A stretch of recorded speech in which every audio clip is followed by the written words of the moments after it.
Hi. Hi.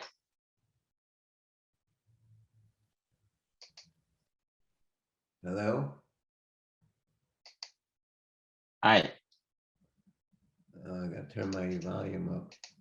Okay, how are you? Good. Well, volume's too high. Okay, something. Hello, how are you? I'm okay. How are you? Okay, so where are you now? That background is different. Yeah, I'm not home right now. All right. Good to see you. Good to see you. See you as well. So we have a few more to join us, and then we'll get started. Is it very hot in the city? You're muted. No, I haven't been outside, but everyone on the radio says it's beautiful. It is. It's beautiful up here in the country. It's beautiful. We had tremendous storm last night. Did you guys have a storm? No, not in Manhattan. There was nothing. Oh my gosh, we had a really fierce thunderstorm. Wow. Well, that's good for the reservoirs. Yeah, good for the plants. Hi, Jonathan. Hello, Jonathan. Hello. Can I get a wave or you're on the phone? On the phone. All right. How you feeling? Okay? Yeah. All right. I'm glad you're here, Jonathan. Sarkar. Hi, Professor. How are you? All right. How are you? You have such a happy voice. I'm gonna miss that voice. Thank you so much. It's an uplifting voice. Nice to see you. Where are you, in a car? Exactly, yeah. Huh? I'm in Albania with my friend. All right. You're not driving though. No, I'm not driving. Okay, good. Yeah. Okay. My friend is in the car. He's driving. All right, good. Nice to see you. Thank you so much. Ivan, hello. Hi, Professor. How are you? All right, how have you been? Good. And where are you today? In Queens? I'm home. You're home? Yeah, in Queens. So some days you're at work and some days you're home, or mostly you're at home? I work 3 days. I go into the office 3 days, and then 2 days I work from home, but that's around the hours of the class. So. Is your office going to say everybody's got to come into the office soon? Yeah. I mean, I already have the option, but they're flexible because I'm in class 2 days of the week. Oh, great.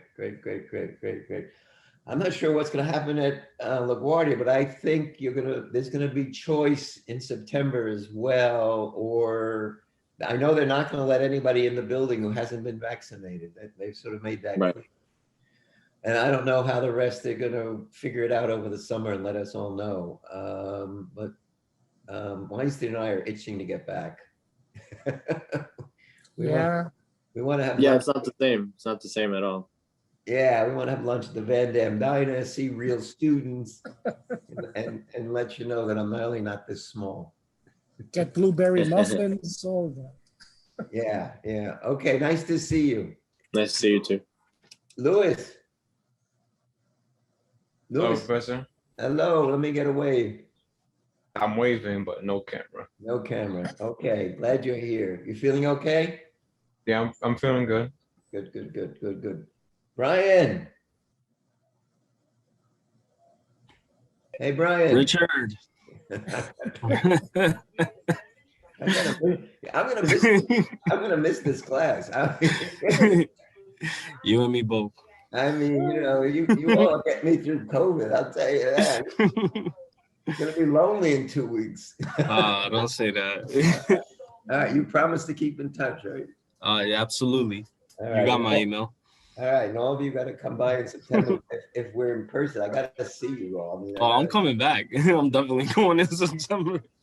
All right. We're gonna be there. We're gonna make it. We're gonna make it. I got that feeling now. We're all gonna make it. I wasn't so sure a year ago, but I'm getting emotional saying that. So I'll just say we're gonna make it. All right, Brian. Welcome. What time is it? Are we ready to start? Yeah, I'm seeing nods. Okay, let's get the class started. We only have an hour today. It's Thursday. And next week we've got Tuesday and Thursday, and then we'll have to keep in touch by email. All of your work has to be in to me by June 3rd, because I have to hand in grades. So, but we'll talk more about that next week.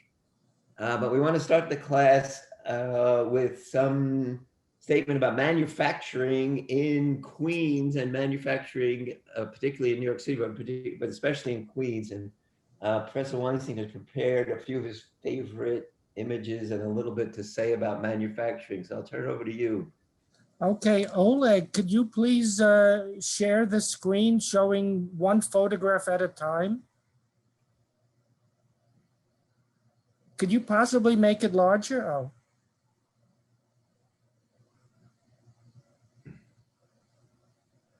So people today think of New York City's economy as a service economy.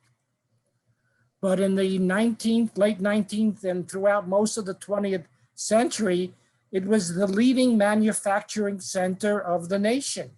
There was more products manufactured in New York City than anywhere else. And most of that manufacturing took place along the East River, both in Brooklyn and along Queens, East River area. So what we have here is a long view of Thompson Avenue. And going right to left, this photo was taken in the early 20th century, I would say approximately 1920. You can see on the right is the Loose Wiles Bakery, but that's today's C building. This Loose Wiles was the name of the Sunshine Baking Company. And it was labeled this factory with 1,000 windows. And as you are well aware, all windows have been replaced. So we have new windows there. And they made cookies, Sunshine biscuits, animal crackers, later on Cheez-Its. But the factory then closed and moved to Mexico, I believe. And the building became a design center until LaGuardia leased space in the building. Then to the left is today's B building, and that is what used to be the Eveready Manufacturing Company, Eveready Battery, the Energizer. Okay, Dr. Lieberman mentioned last time about the open space in the courtyard, which was a freight elevator for the railroad cars. One more building to the left was the Adams Chewing Gum Company, Dentine, Chiclets, that's all from Adams, all from Thompson Avenue. The building to the left of that is today's M building, I believe. And the one further to the left is the building on the other side of Van Dam. And you can see it says, if you have great eyesight, Packard. This is indicative of what kind of manufacturing took place in Long Island City. It was not like Chicago or Detroit where there was heavy manufacturing. There were no steel mills, no oil refineries, no car manufacturing, none of that. Packard was a fancy automobile from the early 20th century, and this is where parts were made, okay? So that was indicative of the manufacturing. Oleg, the next picture, please. Let me just jump in before we go to the next picture. Just to tie it into what we've been studying, and it's more of a question to you, Stephen. Do you think we could link this rise of manufacturing back to the Erie Canal at all? Well, yes and no. I mean, it came far after the Erie Canal, but of course the Erie Canal helped establish New York as the shipping center. So it also enabled New York-made products to be more easily distributed throughout the country. So in that sense, yes, there is a direct connection. But I would say that the Erie Canal maybe gets it started, but there are three major factors that develop manufacturing in Long Island City. And one is obviously not just the Erie Canal, but the canal that's behind the college. the Newtown Creek, right? Isn't that the, Yes. and that canal, as I've seen it, by 1920 was busier than the Mississippi, carrying more freight than the Mississippi River right behind the college. So maybe not the Erie Canal, but certainly the Newtown Creek was pretty important in terms of the development of manufacturing. Do you agree with that? That's a new one to me, but it did extend. It did extend into Bushwick, so it's not a tiny canal. Right, right. It went right, into right. the industrial so-called heartland of Brooklyn. But Right. I think you're going to mention the construction of Penn Station. For me, this would be more important than the Newtown Creek Canal, because when Penn Station was constructed, along with it came tunnels connecting Manhattan to both New Jersey and Long Island. Before that, there were only ferries. So now products manufactured in Queens could be directly shipped around the country by rail. Previously, no can do. So this was a big thing. And this happened in 1910. And most of these buildings in Long Island City came after 1910. So for me, Penn Station is a more significant development. So I'm going to agree that rail takes the place of canals.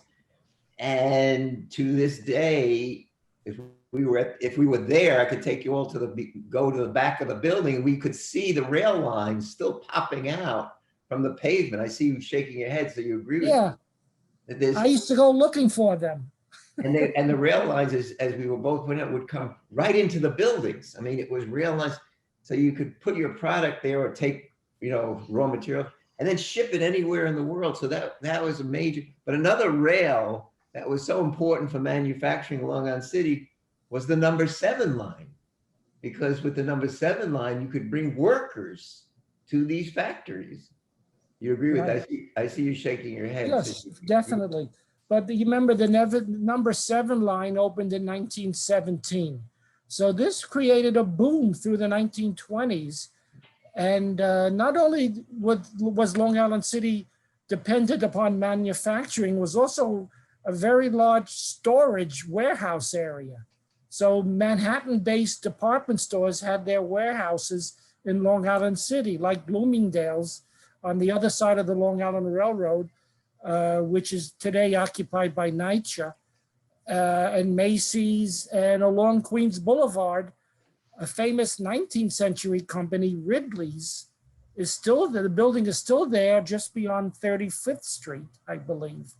And would you say that this industrial center was unique and new to the nation? That this was sort of a new idea to take industry and put it all in one place, rather than for an earlier period where there'd be a factory and a factory town and there'd be all these housing and everything around the factory, that this was kind of a new idea, a new concept in terms of having I'll call it an industrial park? Well, not having thought of it previously, but I would think Long Island City would qualify, and perhaps to a lesser extent, Williamsburg. I mean, Williamsburg had a pretty big sized population, but it also had the world's largest sugar refinery, Domino Sugar. And Brooklyn was the leading sugar refinery capital in the whole world. I would add, based on slavery, right? Well, slavery elsewhere, slavery in Cuba. Yeah, but if you think about Brooklyn and the sugar refineries, you have to think about the sugar plantations and where are they getting the raw material? Yeah, that's coming from the Caribbean mostly. Yeah, interesting. But sorry. It was a residential area. I mean, I think Domino workers mostly came from the neighborhood, mostly Polish and the Eastern Europeans worked there.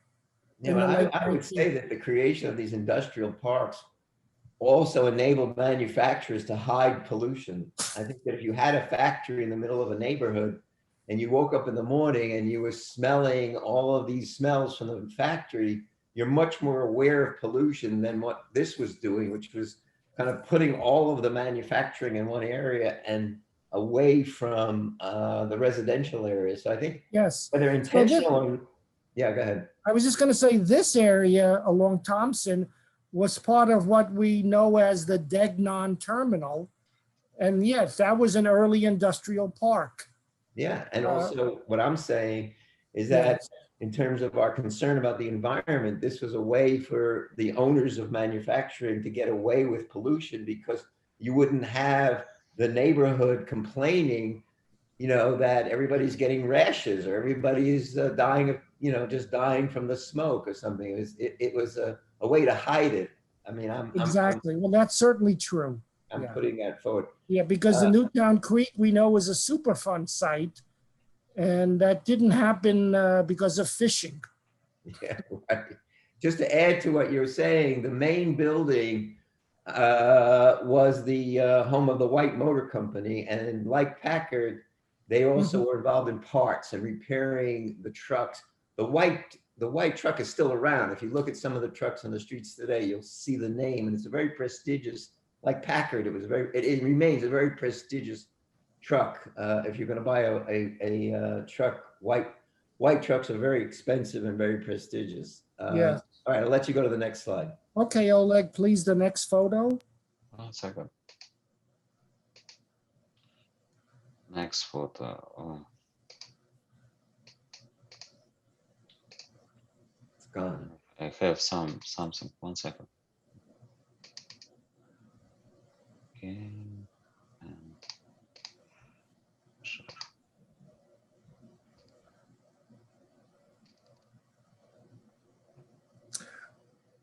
Okay, this is, of course, a contemporary view. And I think you've passed by this building many times in the past. And you can recognize it by the tile work. This is the Adams Chewing Gum Company. Okay, but it's since been repurposed as a New York State Construction Authority headquarters. NRB building. Yeah, I get confused which one is which. Is this the B building, or I thought Eveready Battery is? Next one. I don't know. That's a good question. Let me think about that. I think Eveready Battery is the B building. So yeah, this is really the middle college. The middle college is there, and the Yeah, construction. Bard And College. is there. Yeah. You're right. We're not in this building. Yeah. Okay. Right. Now the next photo, Oleg, is one I had never seen before today. It's a different angle.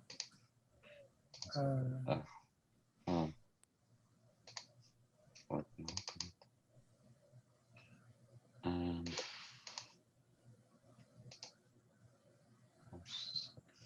what is this photo? The word "whoops" is something you don't want to hear from Oleg or when No, surgeon. no. Try to find sure this it's photo. When you're on the operating table, you don't want to hear the surgeon go "whoops." Yeah. And you don't Whoops, want no to hear Oleg- whoops. You don't want to hear Oleg go "whoops." No Oops. oops, no whoops. Okay. Let's do this. There we go. It's the big one, yeah. Can you see it? Let's Looks go take a like- minute, maybe. It's like manufacturing on a very cloudy day, Oleg. Yeah. It's gonna take a while. It's gonna take what? We only have till 2 o'clock, so you're. Why it's your screen sharing is All right, This on? photo, What was the photo about? Oleg, go back to, get rid of it and let's just go back to the class. well, it was Okay. taken from across the 7 train. So we'll have to scrap that then. We'll scrap that one. All right, But it's so- looking across Queens Boulevard at Van Dam Street. So does anybody have any comments, questions, or thoughts about this whole, the reason we did this brief presentation? Thank you very much, Stephen, by the way. Okay. And the reason we did this brief presentation because our feeling was after class that at least a few of the students were surprised to find with the Steinway story that there was in fact manufacturing was such a theme in New York City. In fact, as you're seeing, it was a major theme in New York, and Long Island City was certainly an industrial center. Anybody have any comments, questions, or thoughts in reaction to this brief presentation of our college and where we're located?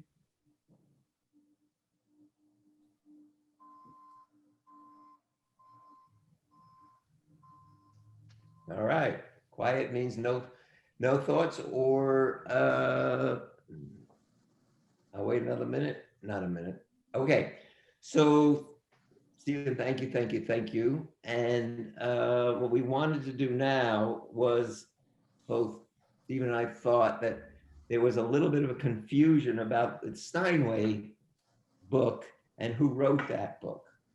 And so I want to make it clear that I wrote the text we were working on in the last class was out of the book that I wrote called Steinway and Sons. You wouldn't have had this confusion if we were together because you'd have the book in your hand. But not having the book in your hand, some of you thought it was still Gotham, others were wondering what it was. So the text you were reading in the last class was from a book that I wrote, published in 1995 called Steinway and Sons. And to introduce that and to reinforce it, I have a little brief video of me talking about why I wrote this book. And so I'd like you to view this video and then use the chat room to comment on what you found interesting about my presentation or what you want to know from me in terms of why I even wrote this book. So we'll view the video and then use the chat room to start a conversation with the author of the Steinway book. That's me. Go ahead, Oleg.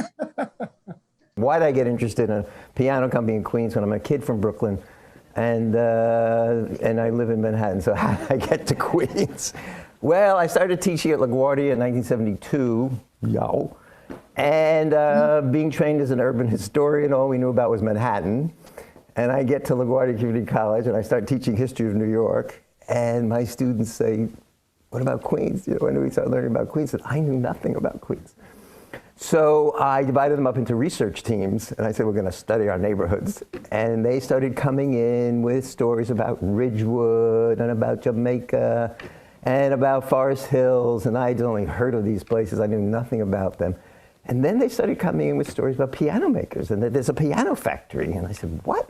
There's a piano factory in Queens. And so I went out there to the factory. I met Henry and John Steinway. We liked each other, and I decided to write a book about Steinway. They gave us their archives. My whole career changed at that point. That it was really through my students and their wanting to know more about Queens that I changed the entire course of my career. I got interested in neighborhoods. I started doing history of neighborhoods. I started doing oral history, and so in part, a lot of this is a tribute to my students and the work that I've done at LaGuardia Community College. Oh, let's watch the next one. Huh? All right, back to the full class, Oleg. All right, well, everybody now use the chat room to either make a statement about the video you just watched or ask me a question about the book, or this is your opportunity to talk to the author. So use the chat room and either make a comment about the video you just watched, ask a question, and I'll give you a few minutes to do that. So, and then I'll respond to it. So go use the chat room right now.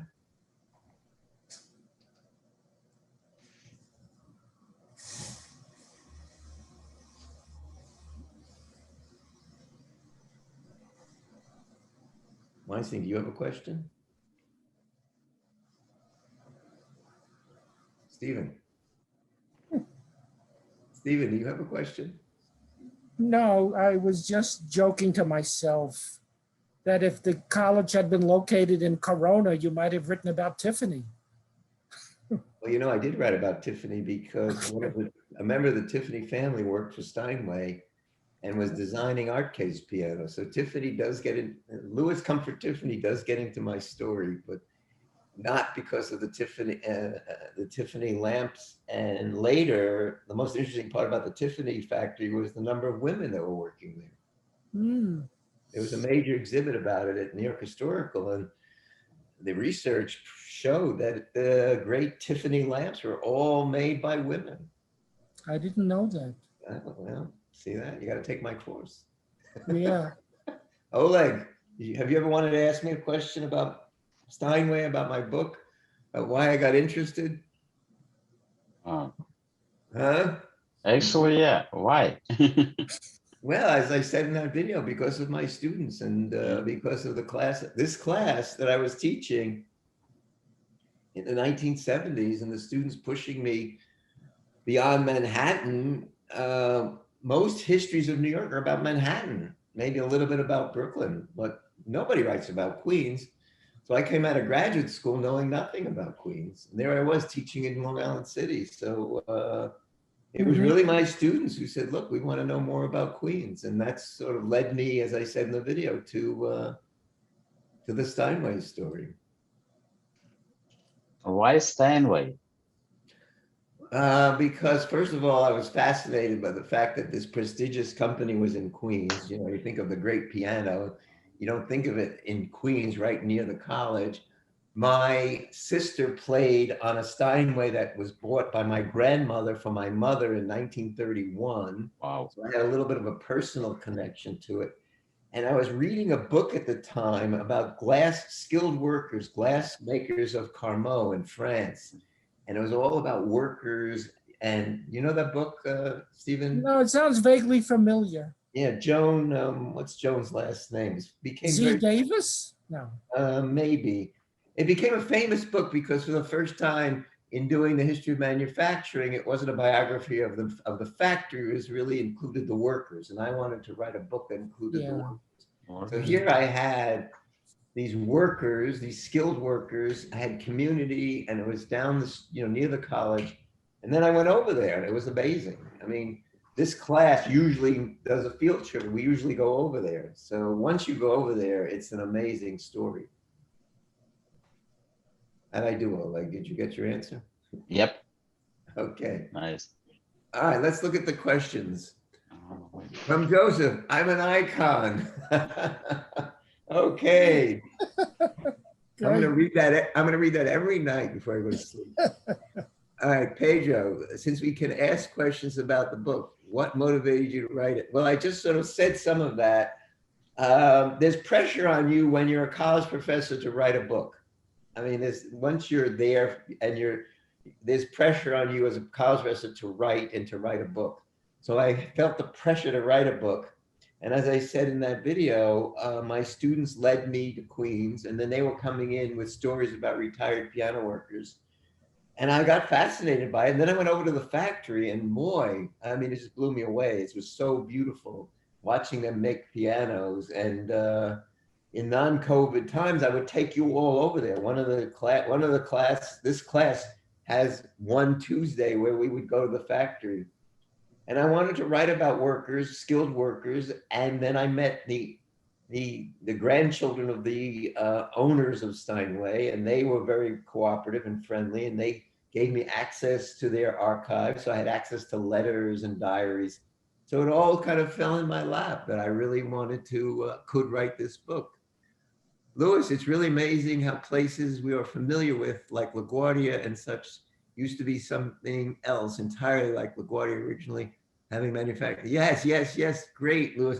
Louis, the only thing I can compare it to is, looking at baby pictures of yourself. I mean, Weinstein, you may want to jump in on this, but this kind of history where you look at LaGuardia and the buildings we're in and then see it as the chiclet factory or the biscuit factory, do you get a connection of that when you look at pictures of yourself or your family when many years ago? Do you have that same link? No. Well, I do. But the message is that it was different in the past. I mean, that really is the message. That really is the message of history. We look at this change over time, and I'm also fascinated by it. And if I keep saying this, but if we were together, I would take you all outside on this beautiful day, and we'd walk around and look at the buildings, and I'd show you the rail tracks and the canal. Oh, I should. And one other thing about Steinway is they built workers' housing. And some of that housing still stands on 19th Avenue near 41st Street, I think it is. Yes, and I would take you all there and show you. And the streets are named after their sons. There's Albert Street, named after Albert Steinway. There's Theodore Street, all those. And there's Steinway Avenue itself. Is it called Steinway Street? I always make Steinway what? Street? Steinway Street. Yeah, I mean, that's named by the factory, because the factory formed Steinway Village, and it was always called Steinway Village, separate from Astoria. And you know, when I first started teaching at the college in the 1970s, I was interviewing senior citizens. They still referred to it as Steinway. I don't know how many of you living in Queens hear this, but people who live in that Ditmars area, they still call it, the senior citizens still call it Steinway, because Steinway created this village. And what I say in my book, and I'll tell you all, Steinway made more money buying and selling land than he did making pianos. It was more in real estate that they really made their money than piano making. I could go on and on. I could write a book about it. All right. Narissa, did you ever consider writing another book on any of the other neighborhoods in Queens? Oh, Narissa, we did so much work on this. We have curriculum on other neighborhoods. We developed, what happened was the Board of Regents required, you may remember this, that 4th and 5th graders study local history. And the teachers in Queens had nothing because everything had been written about Manhattan and Brooklyn. So we, and I see Stephen shaking his head because he knows the story. Stephen, you want to tell more? Well, we prepared information guides on each neighborhood. But, you know, I was just thinking back to my days, if I can remember back to the 4th grade, in Brooklyn, local history was really New York State history. I don't really remember any histories of Brooklyn being introduced. Well, you're too old. I mean, if you were younger, the Board of Regents required that the 4th and 5th grade teachers not only take the kids outside and teach them about their neighborhood, but they developed what was called DBQ, document-based questions. And many of you in this class probably know about this, but you needed documents, you needed primary sources to teach your neighborhood, and they didn't have anything. We did that. We provided the teachers in Queens with documents about their neighborhood. So the answer is yes, but it wasn't a book like Steinway. It was more helping 4th grade teachers. For years we did this. And if you want to see what we did, you can go to our website. Oleg or Stephen, put the curriculum link. Oleg, could you do this for us? Put the link to the curriculum page on the chat. So the students can, if they want to, can go to the curriculum page and see all the work we did on Queens local history. And we still have a collection in our archive called the Queens Local History Collection. And please put that in, Oleg. Jason, Queens has a lot of history that goes unnoticed. You bet. And that surprised me. I'm glad. I didn't know LaGuardia was a factory until I found out. Yes, yes, yes. And let me tell you, I would put the history of Queens in the same category as the history of slavery and the history of slavery in New York. There are parts of history that go unnoticed. And the reason why they go unnoticed is because Manhattan is applauded. White men are applauded. And Queens is in the same category as the history of women, the history of slavery. It's just, unnoticed is a great word. It's just this unknown history that I'm getting excited to tell you, but my whole career has been devoted to this, is basically telling those unknown stories. Stephen, you're nodding. You want to add to that in terms of what we do? Queens is different than all the other boroughs because I'm not counting Staten Island for now, which is like a whole nother city. But Queens was undeveloped and it was farmland throughout the 19th century. Queens was the number one agricultural country through 1890 and maybe even up to 1900. So, and neighborhoods have, to this day, have their own postal address because no letter goes to Queens, New York. It has to be Far Rockaway, Forest Hills, wherever. Brooklyn doesn't. Is that my computer? Doesn't have this anymore, neither the Bronx. Queens is just underrepresented. There was no downtown. So, my internet connection is unstable. Yeah. You keep chopping. Queens was a world of. You're unstable, Stephen. Yeah. Let me just pick up on what he's saying is that it's true that Queens goes unnoticed in part because it's all these separate villages, and also I'd say in part because Manhattan always steals the show. Manhattan always runs away with the history. And I don't know if you know this, Stephen, but a lot of those farmers were Chinese farmers. And did you know that? That a lot of the Asian community comes to Queens very early, and a lot of the what was called truck farming, because the product is put on trucks and taken to the city Manhattan every morning. But a lot of those farmers were Asian. Did you know that, Stephen? What period are you talking about? Talking about the same period as Degnan Terminal. I'm talking about this period after 1900. I'm skeptical of that. I never read that. All Because right. the Asian community was tiny then, so I can't imagine that. All right, I'm gonna have to send you stuff on that. Let's move on to Daisy. What other gems does Queens have that we don't know about? Daisy, I love that question. What other gem do I have up my sleeve that you don't know about Queens? Well, the one I like the most is about LaGuardia Airport. That before Fiorello LaGuardia, who we're named after, if you wanted to come to New York City, you had to land in Newark. And LaGuardia, coming back from Washington in the 1930s as mayor of New York, lands in Newark, and he won't get off the airplane. They said, you got to get off the airplane. He said, no, my ticket says New York. I'm in New Jersey. And he makes a big deal out of it. And then he basically uses the money from the New Deal to clear away swampland in Flushing, right on the water, and builds the airport called Municipal Airport Number 2, because Municipal Airport Number 1 was Newark, New Jersey. And so the building of LaGuardia Airport in Queens is the direct result of the same guy this college is named after, Fiorello LaGuardia. Stephen, you want to add to that? Uh-oh. He's frozen. Yes, what came to mind is event, which is the integration of Southeast Queens. And we have considerable amount of information on this. You were probably all aware of the play Raisin in the Sun by Lorraine Hansberry, and that was set in Chicago, but it's not unique to Chile. The same thing happened in Southeast Queens, in Rosedale, Carlton, where it was quite difficult for Black families, middle-class Black families, to move into these areas. It's really an untold story. And you can send, why don't you give him the link And to we've that told video? Send them the Both link. yes. Send them the link to that video, what you're talking about. Oleg, can you do that? You have that? It's on our YouTube channel. Which link? Which? I'll work with you later, Oleg. Yeah.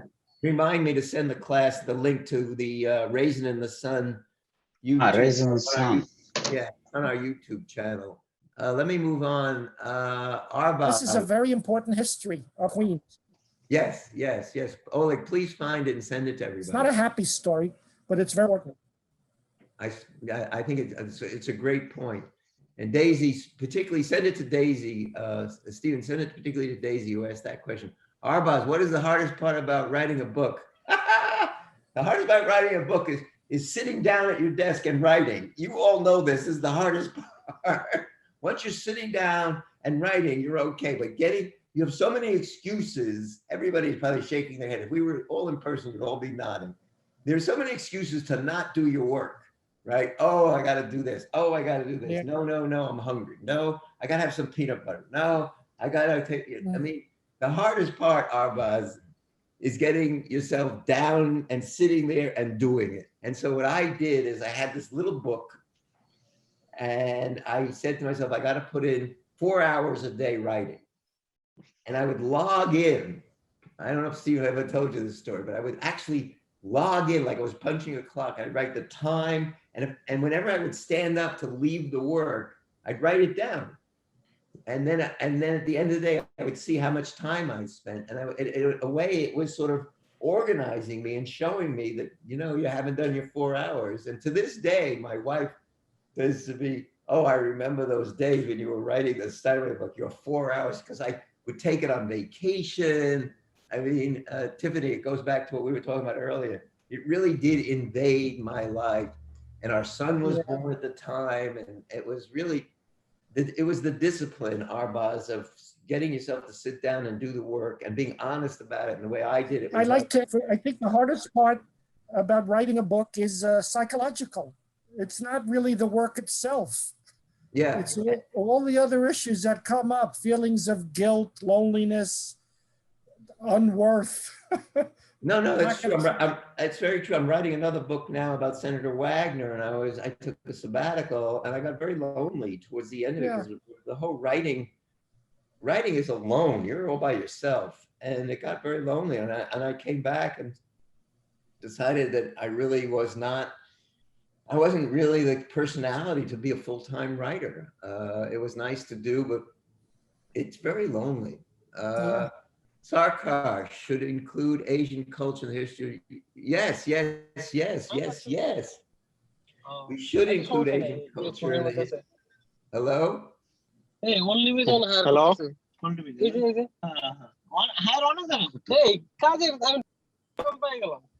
Hello? Somebody? Who's talking? Okay, I muted him. Who Yeah, I is it? think we're hearing multiple voices. Yeah, it's Sarka talking.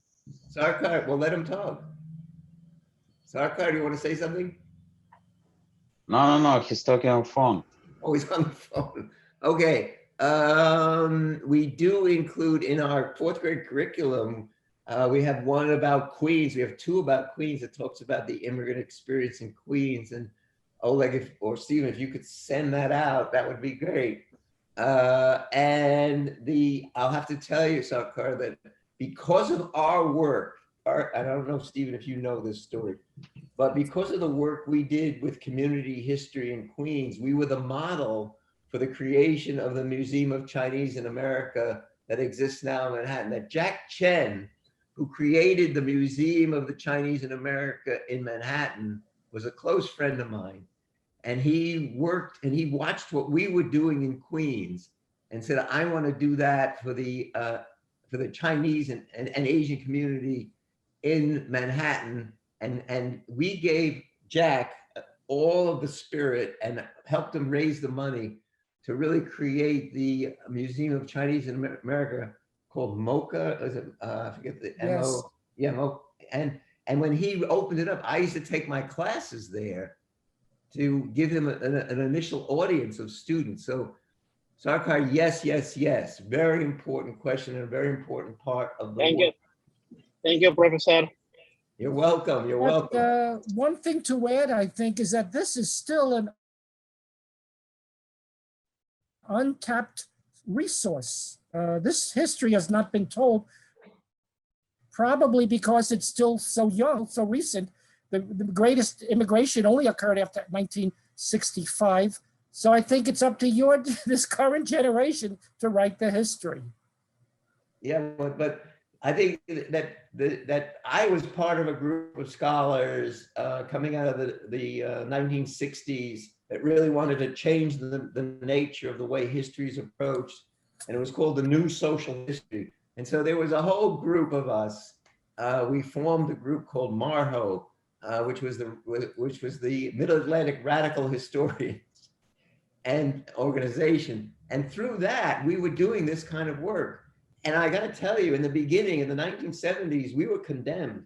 I was told, because I was doing this kind of history, that I wasn't doing real history, that I should really be doing the history of great white men. I was totally condemned for this kind of, and I'll tell you something else, like today, we're very involved in LGBTQ history.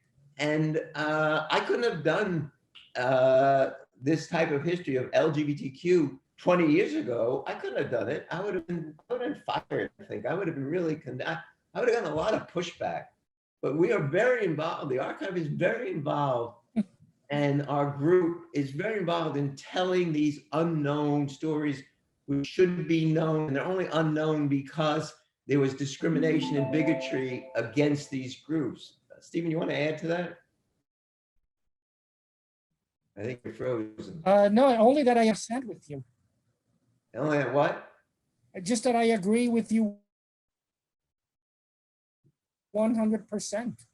Yeah, I mean, that's what we do. That is our commitment. I've invited you all to this Pride celebration we've organized for June 3rd. I'd like some of you, all of you to come, because it is part of the work we're doing. I mean, it's the the history of Black Americans, the history of Asians, the history of women, the history of Queens, the history of the LGBT community. All of this really has been unknown because of bigotry, discrimination, and we, meaning me and the people who work with me at the college, have been committed our whole careers to telling this story.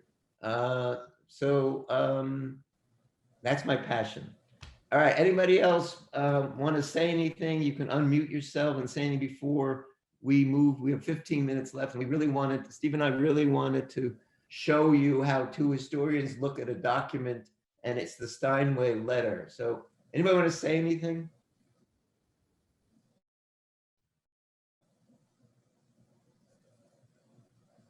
Well, you can give us a round of applause if you want.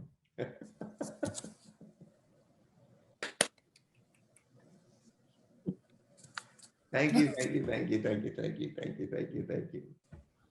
All right, Oleg, you want to put on, we're going to move to, you have questions 5, 6, and 7, where I say you should do answer 2 of the following. You have to do A, B, and C, but you have to do 2 of the following 3, and this is all due June 1st.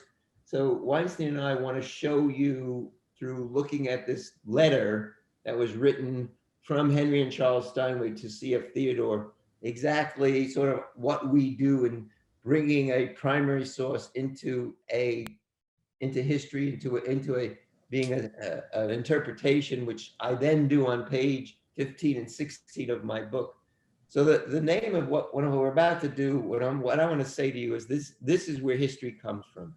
This is a letter that when I formed this relationship with the Steinway family, I got access to the letters. We now have these letters at the college. This letter was originally written in German. Not only was it written in German, it was written in 19th century German. So I had to raise money to translate the 19th century German letter into modern German, and then translate that from modern German to this, what you're looking at, English. So it was a lot of work, a lot of fundraising to get this letter to you today and to me for my research, for my book. And the message is that what we're about to show you is that this is what we do. This is really what historians do. We like to read other people's mail.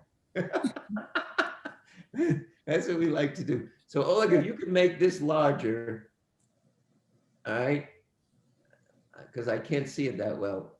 Yeah. Okay, so Stephen, why don't you get started in terms of, move it up a little bit. All right, right there is good. No. Well, for me, the very first sentence struck me because who begins a letter so irritated saying, well, we can't wait any longer for you to respond to our earlier letters, so we have to write to you again. And I guess this is also indicative of how long the mail took from Germany to New York. It didn't come overnight. There was no internet. It could take weeks, if not longer. So right away, they're upset. In New York, they're upset. So let me emphasize in terms of what I've been teaching in this class, that I want you to do what Professor Weinstein, what Stephen Weinstein just did, is to give me your thoughts. In other words, that's exactly what I want. In other words, that's an example of giving his thoughts, but using that first sentence and probably quoting from that first sentence to make the statement of, well, how do you start a letter like this? Like, what's going on here? Now, I know enough about what's going on, so I can answer that. They're mad at Theodore because Theodore, number one, wouldn't come with them to New York. Theodore hated New York. Theodore hated the idea that they were in New York. His wife hated New York. He was mad at them. He continued to be mad at them his entire life. They finally drag him to New York, and he's so awful to be with, they send him back. And he forms his own company in Hamburg with some other people called Steinway, Grocery and Steinway, and it becomes a major problem for them because now there are 2 Steinway companies, and they settle that in the course, but that's a whole other story. So thank you, Stephen. I'll take the next sentence. I'm ready. Mother was ill for 3 weeks, but is entirely well again. Okay, well, we're getting this mix of family and business. Father now has a job. Okay, father has a job. The meat of the letter. Father has a job with a German instrument maker by the name of Lucht. Okay, so now we know they came here. It's 18. What's the date of this letter? 1850. All right, they're here. They've been here. They just arrived, really. They weren't here that long. They came over in 49. They're here a year, but father has a job with, look, he makes soundboards and earns $6 a week. All right, right away, you see my underlining, $6 a week. So you'll see it in my book. I then asked the question, what does that mean, $6 a week in terms of the cost of living? I mean, it sounds like very little, but when you're a historian, you have to think about what is that in relationship to rent, to a quart of milk, to buying for transit, for housing. I mean, you have to fit that $6 into what's called the COLA, the cost of living. And I can tell you, I mean, from my own example, I started working at LaGuardia in 1972. My starting salary was $12,700 a year, the whole year, $12,700. That sounds like very little. But my rent in 1972 was, I had a roommate, was $37 a month. So right away, I'll tell you, I felt wealthy. All right, so when you look at, as a historian, you look at $6 a week, you can say, oh, well, $6 a week, that's so cheap. You got to fit it into the larger picture. Okay, Stephen, you want to take the next sentence? Well, then the son is complaining because he earns 6, but he could be earning 7, but he won't learn English. So he's mad at his father. Why is it? He knows that and he will never able to work for America. So what's the problem with not knowing English? What's your interpretation of that? I mean, what's the limit in terms of earning you won't money? be able to communicate. It's that simple. Instructions and whatever, you have to do some reading undoubtedly in the job and just to communicate.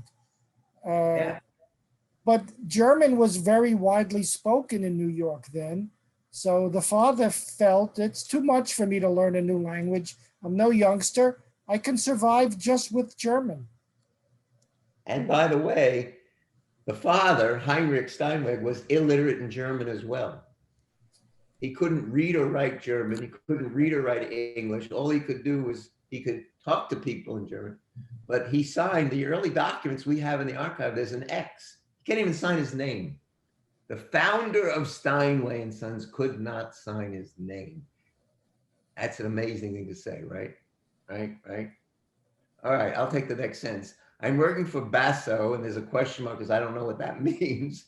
By the name of Pearson, the inventor of the okay, this is the large double piano, and blah blah blah. And he puts iron frame. So move it up. Oh, like I want to get to a sentence where in this way he says, move it up. I now make $7 a week. So right there. All right. If he wanted to be a tenant, he could get a job for $9. So he's talking all about how much money he's working. There's an American here who puts blah, blah, blah, blah, blah. Move it up. As Heinrich is tired, I'll continue. So now Charles starts writing.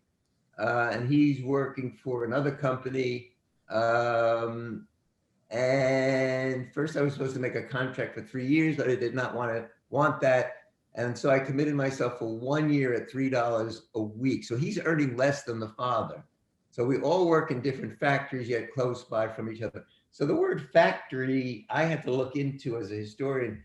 It's really not the factories that Weinstein was showing you earlier. These are like small 3 people, 5 people.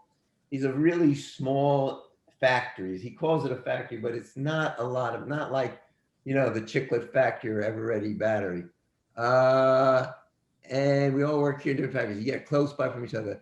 There are about 200 pianoforte factories and about the same number in Boston. All right, so move it up, Oleg, to the next part of the letter. No, move it down a little bit. All right, so he then says there are 200 factories and the same in Boston. So then he talks about the weather and the mosquitoes and the bed bugs and about the walls, and there are rats and bed bugs and stuff like that. And he says, give my regards to my cousins. Stephen, you want to have a summary statement about this letter and how you feel Well, about it? when we go back a little higher, Go higher. Oleg, go his higher. personality sounds, he's such an egoist, and he's so haughty. He feels so superior, so he won't lower himself to make piano boards because it's beneath him. Move it up, Oleg. The other No, you're direction. going the wrong way, Oleg. Oh, wait a minute. Look, go there. That's the Go there. German one. Go up, Oleg. Yeah. All right. I want the class to see this. Okay. Okay. This is great. This is great. Okay. Look at this. Look at this. This is so important. Thank you, Oleg. This is what I found in the factory. This is what, when I was walking around with Henry Steinway, was behind a door that had been painted shut. And we found these letters. Look at this. This is what, for a historian, this was a dream come true. I found these letters. This is 19th century German. So as I said, I had to find a way to raise money to get this translated into modern German and then into English. And notice, move up a little bit, Oleg. This is so great. Move up a little bit.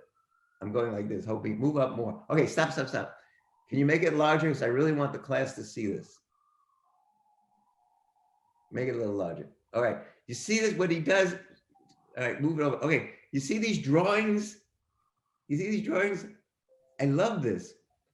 What they did in their letters, when they were talking about particular parts of the piano, like the soundboard or the strings, they drew pictures, right? They didn't have a camera, they didn't have the internet, and he drew, in all the letters, there are these pictures. It's so wonderful. I'm excited again, just looking at it. Stephen, you want to have a reaction to that? Yeah, it's for me, I agree. It's remarkable. It's wonderful. It's wonderful. But he said the thing, you know, this double piano, he said, and with this stupidity, they can make so much money, like it was beneath him. They were stupid, but they were making money, and he wasn't going to kowtow to the popular taste himself. Yeah, but I'll add to that because I know so much about it. These guys, the father and the sons, they were so obsessed with piano making. They were so, I mean, they had no other life. They had no other life. All they thought about was piano making and to draw it. And so when he picks up, although he's putting this guy down who has this, what's called the double piano, which is 2 frames, what he learns from him is the beginnings of what makes Steinway the most important piano in this country, which is the iron frame. And so he refers to the iron frame because before that there was the wooden frame, and with a wooden frame you couldn't get the tension on the strings. So he starts to get the idea of an iron frame from this fellow Pearson, and develops it, because the problem with an iron frame is it makes the sound tinny. So he has to come up with a piano with an iron frame that has this tremendous tension on the strings, and the sound is beautiful. And that's what he does, but he learns from these other people. And this is what he's doing all the time. This is what he's doing all the time. All right, we were chatting away. We wanted to give you a sample of the two of us doing what I've been asking you to do, which is looking at these primary sources, getting excited, turning it into history. Before we end the class, is anybody, you can go back to the full.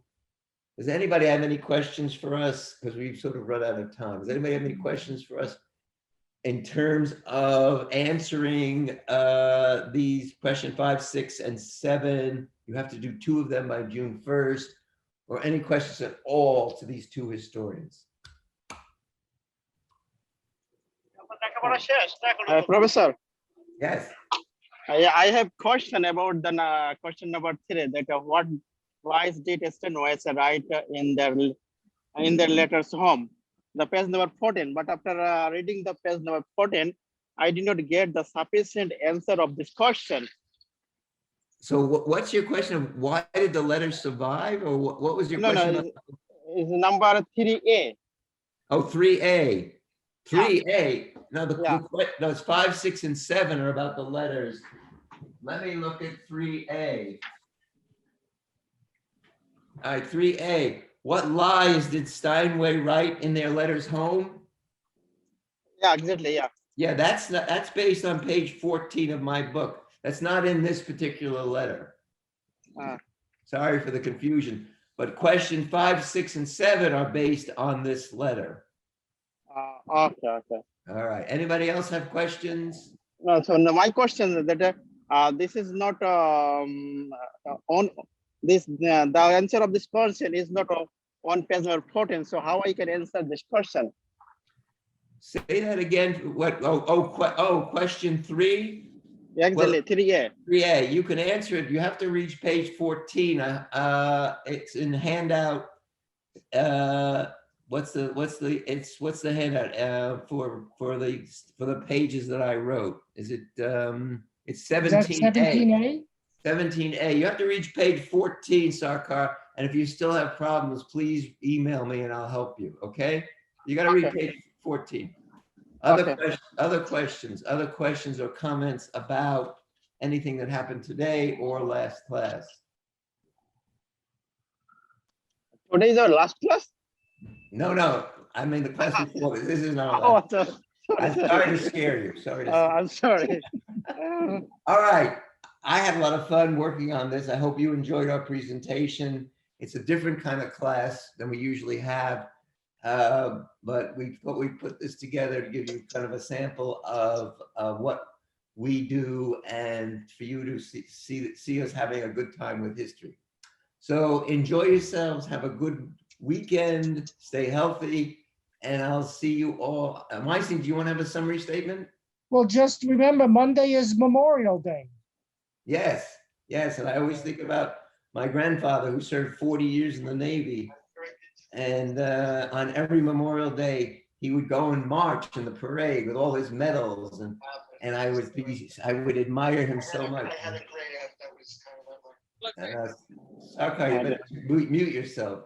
Okay. And the only other thing about the so-called lying in the letter is not so much what he lied about, but what he didn't say. Yes, good point. Sarkar, did you hear that? It's what he didn't say about cholera, about the riots in the opera house, about the rats eating dead people in the street. Read page 14 and you'll get it. Okay, anybody else want to make a comment before we go? Professor, how many questions did we have to do for the homework? Well, questions 1 through 4, you already did one of those, so you only have one more to do of questions 1 through 4. And then question 5, 6, and 7, you have to do 2 of those. And they're based on the letter that Weinstein and I just went over with you. Oh, okay. All right, no problem. All right. Anybody else? Questions, concerns? Round of Professor? applause? Yes, Simon. I didn't get the questions or the reading, so can you email it to me? Oleg, can you do that? Send the questions to Saima, both the questions and 18A and 17A, and the questions about Steinway immigration questions. Can you send that to Saima? Simon. Okay, I will send it. All right, if you have any confusion, let me know, Oleg. I'll help you. Thank you so much. Yeah. And I have to do 2 questions out of all of them? You have to do 2 out of 1 through 4, but we did 1 of them already in class, and then 2 out of 5 through 7. Okay, thank you so much. Well, that's due June 1st. Okay? Thank you. Have a great day. All right. Anybody else? Questions, concerns? Sarkar, I think you have a phone on or something. Okay, everybody. Okay, thank you, Professor. Take care. See you Tuesday. Okay, bye-bye. Enjoy the long weekend. Thank you, Professor. Okay. Stay healthy. Thank you, Professor. Yes, All right. be well. Take care. Okie dokie. See you in a meeting, next meeting. Oh, I gotta go to the next meeting. Okay. Yeah, it started already. All right. See What you. in the meeting next- is that? It's the Pride celebration. You're not invited. I have to have lunch.